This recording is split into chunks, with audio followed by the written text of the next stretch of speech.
Assalamualaikum warahmatullahi wabarakatuh. Selamat pagi, salam sejahtera untuk kita semua. Semoga kalian semua selalu diberikan kesehatan dan selalu dilindungi oleh Allah Subhanahu wa taala. Amin. Untuk kelas 7, hari ini kita masuk ke bab kedua, yaitu tentang interaksi sosial. Kompetensi dasar dan indikator pencapaian kompetensi. Dekade 3.2 ini adalah menganalisis interaksi sosial dalam ruang dan pengaruhnya terhadap kehidupan sosial, ekonomi, dan budaya dalam nilai dan norma serta kelembagaan sosial budaya. IPK-nya 3.2.1 menjelaskan pengertian interaksi sosial. 3.2.2 menjelaskan syarat-syarat interaksi sosial. Lalu, di keterampilannya 4.2 menyajikan hasil analisis tentang interaksi sosial dalam ruang dan pengaruhnya terhadap kehidupan sosial, ekonomi, dan budaya dalam nilai dan norma, serta kelembagaan sosial budaya. Lalu, IPK-nya 4.2.1 mempresentasikan hasil diskusi tentang pengertian dan syarat interaksi sosial. Oke. Yang pertama, kita akan membahas tentang pengertian interaksi sosial. Kita sebagai manusia, makhluk yang membutuhkan interaksi atau komunikasi, membutuhkan bantuan orang lain, membutuhkan pertolongan oleh orang lain. Karena itu kita tidak dapat berdiri sendiri, kita tidak dapat hidup sendiri. Karena itu kita membutuhkan bantuan orang lain, atau kita perlu berinteraksi dengan orang lain. Lalu, interaksi sosial apa sih? Pengertian interaksi sosial. Interaksi sosial adalah proses saling mempengaruhi dalam hubungan timbal balik antara individu dengan individu, individu dengan suatu kelompok dengan kelompok lain. Interaksi berasal dari kata action yang berarti tindakan, inter artinya berbalas-balasan. Sumber-sumber proses sosial adalah beberapa faktor yang menyebabkan terjadinya proses sosial dalam kehidupan bermasyarakat itu sendiri. Interaksi sosial dapat disebut juga proses orang-orang yang berkomunikasi, saling mempengaruhi dalam pikiran dan tindakan. Interaksi dapat terjadi karena adanya kontak sosial dan komunikasi. Contohnya seperti yang Ibu lakukan saat ini. Ibu sedang melakukan interaksi sosial dengan kalian. Ibu individu, kalian adalah kelompok. Berarti Ibu melakukan interaksi individu kelompok. Contoh dari interaksi kelompok-kelompok, misalnya interaksi antara kelas 7A dengan kelas 7B. Itu merupakan kelompok-kelompok. Lebih dari satu orang itu disebut dengan kelompok. Jadi, interaksi sosial adalah proses di mana orang-orang yang menjalin kontak dan berkomunikasi saling pengaruh dan mempengaruhi dalam pikiran maupun tindakannya. Interaksi sosial terjadi antara individu-individu, individu dengan kelompok, dan kelompok dengan kelompok. Yang terpenting dalam interaksi sosial adalah pengaruh timbal baliknya. Jadi seperti ini, Ibu sedang menjelaskan materi, kalian nanti akan melakukan timbal baliknya itu apa? Bertanya, atau mungkin kalian ada mencatat, itu adalah bentuk dari interaksi sosial. Nah, interaksi sosial tidak mungkin akan terjadi apabila tidak memenuhi syarat dalam interaksi sosial. Ada dua syarat dalam interaksi sosial, yaitu kontak dan komunikasi.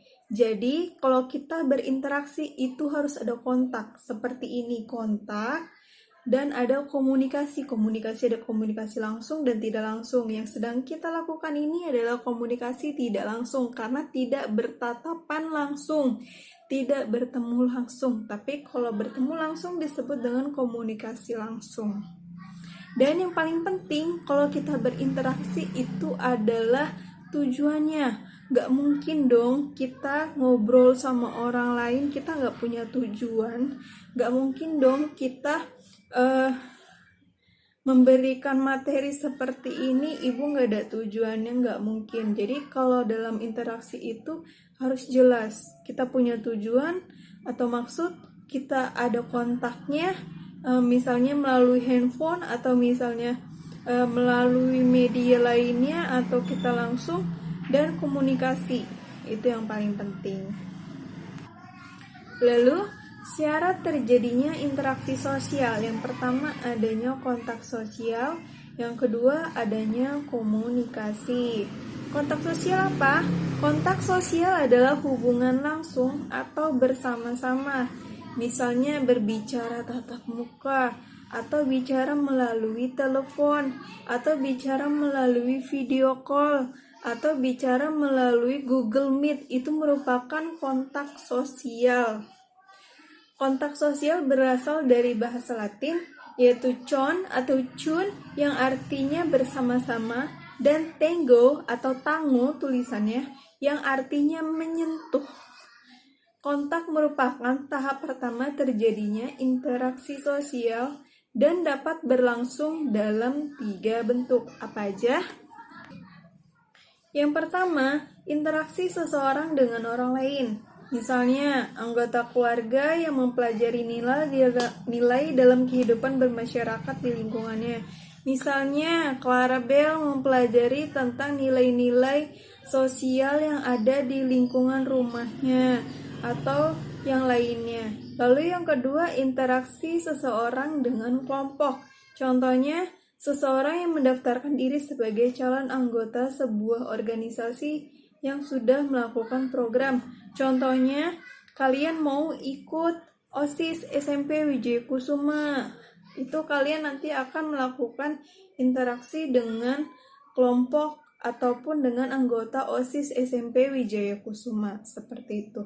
Lalu yang ketiga, interaksi antara kelompok manusia dengan kelompok manusia lainnya.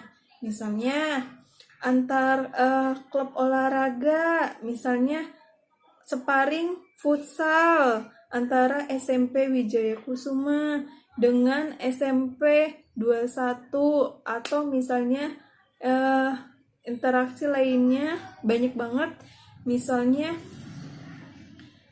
melakukan interaksi antar pelajaran IPS, kita mengkaji tentang lomba cerdas cermat, pelajaran IPS untuk kelas 7, 7A dengan 7B. Nah, itu contoh interaksi antar kelompok manusia dengan kelompok manusia lainnya.